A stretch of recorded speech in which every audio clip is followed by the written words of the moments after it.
반복되는 이야기지만 세월이 흐른 뒤에 이스라엘은 또다시 하나님을 배반하고 타락하기에 이릅니다. 이 하나님께서는 7년 동안 이스라엘을 미디안인의 손에 넘기셔서 그들의 속박에서 고통받게 하셨습니다. 미디안의 압제와 횡포는 날이 갈수록 더해 급기야 이스라엘로 하여금 산속에 굴을 파거나 산성을 만들어 미디안인을 피해 숨어 살게 하셨습니다. 당시 미디안인은 이스라엘이 밭에 씨 뿌리는 때가 되면 아말렉인이나 동쪽 사막에 사는 사람과 함께 무리지어 올라와 온 들판을 못쓰게 망쳐놓기도 했고, 이스라엘의 일용할 양식과 심지어 양떼나 소떼나 나귀떼까지도 남기지 않고 모조리 빼앗아가곤 했습니다. 뒤늦게 여호와의 말씀을 다시 깨닫게 된 이스라엘은 그때서야 또다시 회개하고 하나님께 돌아와 울부짖게 됩니다. 이때 하나님께서는 예언자 한 사람을 보내어 그간의 이스라엘의 죄를 낱낱이 드러내게 하셨습니다. 그러던 어느 날 여호와의 사자가 베델 동쪽 6km 정도 떨어진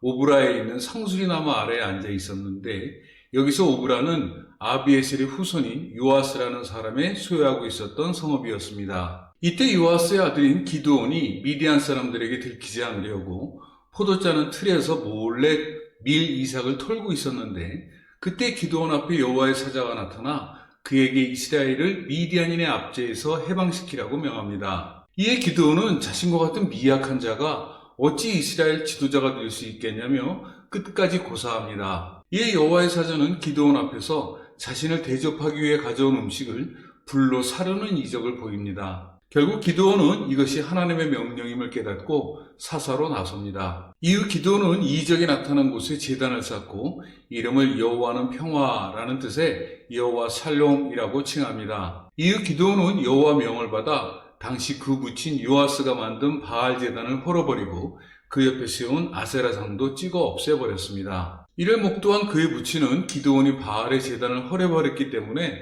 앞으로 바알이 기드온과 맞서게 될 수밖에 없을 것이라 생각하고 이후로 이러한 뜻을 담아 기드온을 여룹바알이라고 부르게 됩니다. 한편 이스라엘을 심하게 괴롭혀왔던 미디안, 아말렉 등이 이참에 이스라엘을 멸절시키려고 작정하고 요단강을 건너 이스라엘 골짜기에 진을 치고 있었는데, 이 소식을 접한 기드온은 그들에 맞서고자 이스라엘을 모병합니다. 이에 아비에셀 가문 사람들을 포함해 므낫세, 아셀, 스불론, 납달리 지파 등이 기드온의 모병에 기꺼이 동참합니다. 여기서 기드온은 하나님의 명에 따라 사사가 되었음에도 하나님께서 이 전쟁에 함께 하시겠다는 확증을 요구합니다. 곧 자신이 양털 한 뭉치를 타작마당에 둔 후 만약 이슬이 양털에만 스며 있고 주변 땅은 마른 채 있으면 하나님께서 말씀하신 것과 같이 자신이 이스라엘을 구원할 줄을 그때서야 믿겠노라고 했습니다. 하나님께서는 그의 말과 같이 그대로 나타내 보이셨습니다. 곧 이튿날 기드온이 일찍 일어나 양털을 짜니 물이 그릇에 가득 찬 이적을 보게 됩니다. 이윽고 기드온을 따르는 이스라엘 군대가 조직되자 그들은 하롯셈 부근에 진지를 구축했고, 미디안은 이스라엘 북쪽 모레압 골짜기에 진을 두르고 있었습니다. 그런데 이때 하나님께서는 기드온에게 그가 이끄는 군사가 너무 많아 미디안을 이스라엘의 손에 넘겨주시지 않겠다고 말씀하셨습니다. 왜냐하면 만일 하나님께서 그들에게 미디안을 넘겨주시게 되면 하나님을 기억하기는커녕 오히려 그들의 수요를 앞세워 자신들의 공으로 돌리게 될 것을 염려하셨기 때문이었습니다. 이에 하나님께서는 기드온에게 누구든지 싸우기가 두려운 사람이 있으면 지금이라도 돌아가도 좋다고 이르게 합니다. 기드온이 하나님의 명대로 이르자 22,000명이 집으로 돌아가고 대략 10,000명만이 남게 됩니다. 하나님께서는 재차 기드온에게 이 중에서 미디안과의 싸움에 나설 수 있는 군사를 선별하시기 위해 기드온에게 남겨진 군사들을 이끌고 물가로 내려가게 하셨습니다. 그리고 그들에게 물을 마시게 하고 그때 그들이 물을 손에 담아 마시는 자와 무릎을 꿇고 마시는 자를 구분하여 따로 세우더라고 명하십니다. 이에 기드온이 그들이 어떻게 물을 마시는가 하고 보았더니 손으로 물을 한 움큼 쥐고 마시는 자가 300명이었고 그 밖에 나머지 사람들은 모두 무릎을 꿇고 물을 마시고 있었습니다. 이에 하나님께서는 기드온에게 물을 손으로 움켜쥐고 마시는 자 300명을 따로 선별하게 하시고 그들의 손에 미디안을 넘겨주시겠다고 말씀하셨습니다. 이에 기드온은 가려 뽑은 300명만 남게 하고 나머지는 모두 각자의 집으로 돌려보냈습니다. 이때 미디안 사람들은 그 아래 평원지대에 진을 치고 있었습니다. 여기서 300명을 가려 뽑은 이유가 무엇인지에 관하여 설은 구구합니다. 이를테면 주의를 경계하고 물을 취했다든가 무릎을 꿇지 않았다든가 다른 한 손에 창을 놓지 않았다든가 하는 것 등이 그것입니다. 그러나 제 생각에는 이러한 외관만으로 우월을 정하는 것은 잘못된 것이라고 생각합니다. 하나님께서는 항상 소수의 신실한 사람을 택하여 쓰신다는 사실을 염두에 두고 볼 때 무엇보다도 300인이 내면에 품은 진이가 굳고 투지가 돋보인 까닭이 아니었을까 싶습니다. 예레미야와 엘리야도 혼자 싸웠고 이후에 볼 삼손도 매한가지였으며 애굽으로 향했던 모세도 그리고 예수님께서도 홀로 십자가에 달리셨음을 떠올릴 수 있습니다. 그날 밤 하나님께서는 기드온에게 미디안을 치라고 명하시면서 그럼에도 아직도 그들이 두렵거든 수와 구라를 내리고 미디안의 진영에 진입하여 그들이 하는 말을 들으라고 명하십니다. 기드온과 구라가 미디안 진영에 가보니 미디안과 아말렉 그리고 동쪽 사막에서 온 자들이 진을 치고 있었는데 마치 메뚜기 떼가 온 땅을 뒤엎고 있는 것처럼 넓은 평원은 그들의 천지였습니다. 또한 낙타 떼도 바닷가 모래알처럼 그 수를 헤아릴 수 없었습니다. 이때 기드온은 미디안 진영의 추수 가까이 다가갔는데 우연히 그곳을 지키고 서 있던 두 명의 초병이 주고받는 대화를 엿듣게 됩니다. 그것은 그들 중 한 사람이 어제 저녁에 꿈을 꾸었는데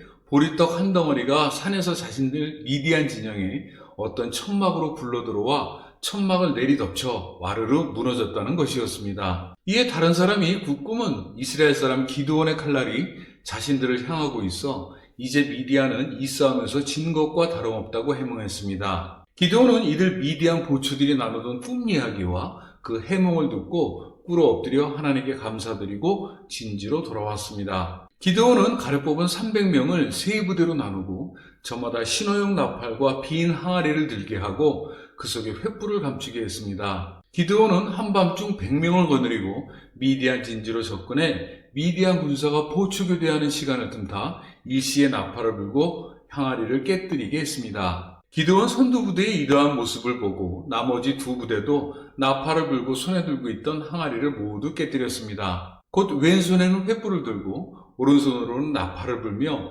미디안 진영을 급습했습니다. 이스라엘은 각자 자기에게 맡겨진 위치에서 미디안 진지 외곽을 에워싸고 일제히 나팔을 불었습니다. 그때 여호와께서 미디안 군사들을 엄청난 공포에 사로잡히게 하셨는데 이에 그들은 저희끼리 서로 칼로 찌르기도 하고 아우성을 치며 일부는 도망가기도 했습니다. 결국 미디안 연합군은 스레라 쪽으로 도망치기 시작해 베시다를 거쳐 요단강 근처 단밭을 거쳐 아멜 모올라 인근 시내가에까지 이르게 되었는데 이때 납달리, 아셀, 므낫세 지파에서 뽑힌 민병대가 이들을 뒤쫓았습니다. 또한 기드온은 에브라임 산악으로 군사를 보내 도망치는 미디안을 앞질러 퇴광로를 차단케 했습니다. 이때 에브라임 지파는 벳바라까지 요단강을 지키고 있다가 도주하는 미디안 장군 오렉과 스엡을 사로잡아 각기 바위와 포도주 틀에서 처단합니다. 이후 에브라임 지파는 끝까지 미디안을 추격했습니다. 끝내 이들은 미디안 두 장군의 머리를 잘라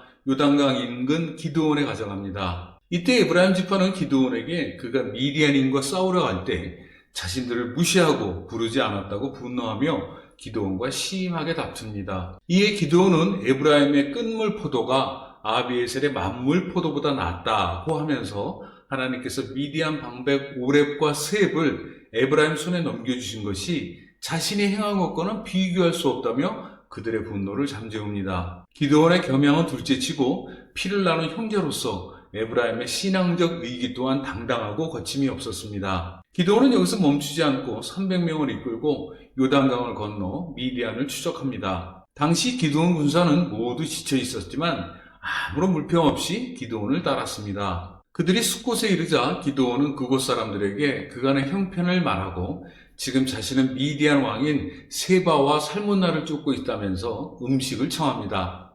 그러나 숫곳 두령들은 이러한 기드온의 요구를 묵살했습니다. 이에 기드온은 분노하여 하나님께서 세바와 살문나를 넘겨주시는 날 이곳에 다시 돌아와 들가시와 찔레로 응징하겠다고 선언합니다. 기드온은 재차 브누엘로 가서 숫곳에서와 똑같이 음식을 청했지만 그들 역시 숫곳 사람과 다르지 않았습니다. 기드온은 재차 그들에게 자신이 승리하고 오는 날 이곳에 세워놓은 망대를 반드시 허물고야 말겠다고 으름장을 놓았습니다. 이때 세바와 살문나는 약 12만 명의 전사자를 내고 살아남은 15,000명을 재결집하여 전열을 가다듬고 있었습니다. 이들이 잠시 숨을 고르고 있는 사이에 기드온은 분우엘 남쪽 외곽길을 돌아 그들을 급습해 남은 미디안 군사를 섬멸합니다. 기드온의 급습에 세바와 살문나는 정신없이 도망치지만 끝내 기드온에게 사로잡히고야 맙니다. 기드온은 미디안을 소통한 후 재차 숫곳에 이르러 숫곳 사람들이 먹을 것을 주지 않았고 또 기드온 군사를 경멸했던 사실을 지적하면서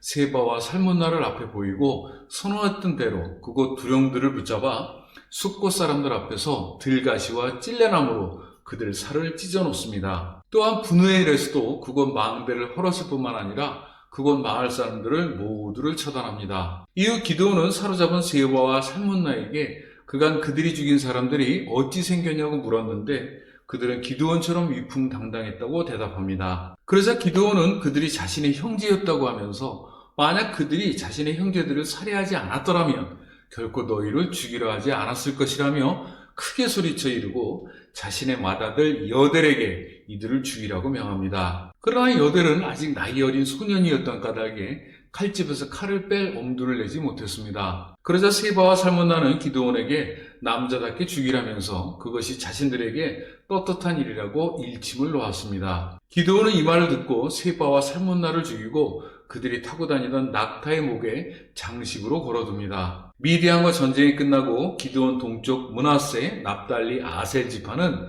기드온이 자신들을 미디안 손에서 구원했다며 기드온에게 자신들의 왕이 되어줄 것을 청합니다. 그러나 기드온은 그의 승리가 여호와 하나님의 능력으로 말미암았다는 사실을 염두에 두고 하나님께서 너희들을 다스릴 것이라면서 이를 거부합니다. 그렇지만 기드온은 외부적으로 이러한 시험을 이겨냈으나 정작 내부적인 시험을 이기지 못하게 되는데 곧 그들에게 이번 전쟁에서 탈취한 귀고리를 자신에게 달라고 요구합니다. 이에 그들은 기꺼이 자신들의 겉옷을 펴고 각기 탈취한 귀고리를 그 앞에 내어놓게 됩니다. 기드온은 그들이 내놓은 귀고리로 일종의 우상이었던 에봇 하나를 만들어 자신의 성읍 오브라에 걸어두었는데 이에 이스라엘이 그 앞에 참배하게 되고 이로 인해 에봇은 기드온과 그의 집에 올무가 되기에 이릅니다. 이것은 기드온에게는 하나님 앞에서 돌이킬 수 없는 중대한 범죄였음과 동시에 이는 모세에 의해서도 경고된 바 있었던 하나님의 명령을 거역한 불충이기도 했습니다. 여하튼 기드온은 공을 세우고 자신의 이름을 드러낸 까닭에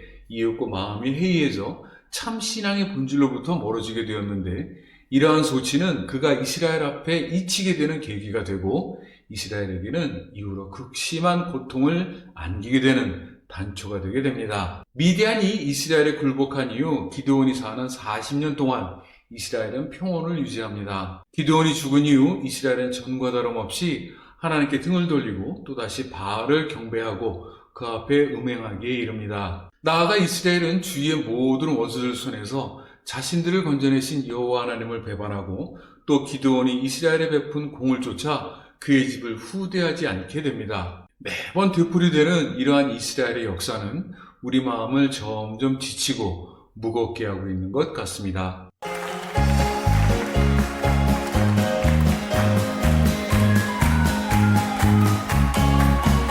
Once I wander alone in Venice all night. Once I struggle alone, far from God and light. Then I saw I was lost, and in my despair I fell from my knees in prayer.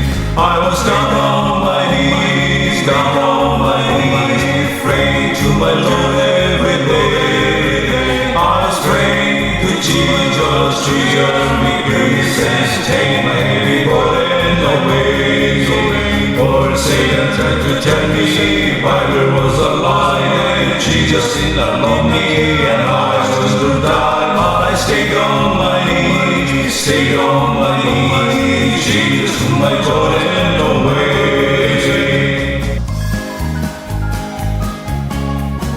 I have fallen so low in sin and in shame that it seemed almost all as to trust His name. But I lifted my voice and cried out despair, and Jesus heard my humble prayer. I was down on my knees, praying to my Lord every day. I was praying to Jesus to show me grace and take my heavy burden away. For Satan tried to tell me Bible was a lie. Jesus did not love me, and I was to die. But I stayed on my knees, stayed on my knees. Jesus took my Jordan away. I was down on my knees, down on my knees, praying to my Lord every day. I was praying to Jesus, Jesus, may please take my heavy burden away. Or Satan tried to tell me, Bible was a lie.